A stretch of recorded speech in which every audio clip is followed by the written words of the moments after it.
గాక నా శాంతి నీ హృదయంలో నిలిచి ఉండుగాక. నీతో మాట్లాడుచున్న యేసు.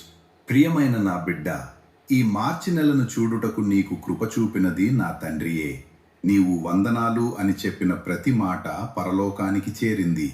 కృతజ్ఞతతో నన్ను స్మరించిన నీ హృదయం నాకు ప్రియమైనది. నేను నీతో ఇలా మాట్లాడుచున్నాను. ఈ కొత్త నెలలో భయపడవద్దు. నేనే నీ ముందుగా నడిచేవాడిని. నీ ప్రతిరోజును నేను ఏర్పరుస్తాను. గత నెలలో నీవు ఎదుర్కొన్న కష్టాలు నాకు తెలియవా? నీ కన్నీళ్లు నేను చూశాను. నీ నిశ్శబ్ద ప్రార్థనలు నేను విన్నాను.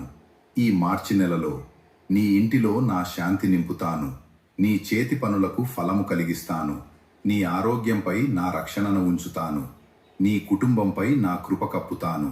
నీవు ఒంటరిగా లేవు. నీ ముందు మూసుకుపోయిన తలుపులు ఉంటే నేను కొత్త తలుపులు తెరుస్తాను.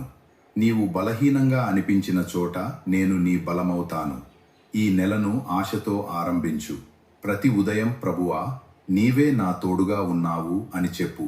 నేను నీతోనే ఉంటాను. ఈ మార్చి నెల నీకు ఆశీర్వాదముగా మారుగాక. నా శాంతి నీ హృదయంలో నిలిచి ఉండుగాక. నీతో మాట్లాడుచున్న యేసు. ప్రియమైన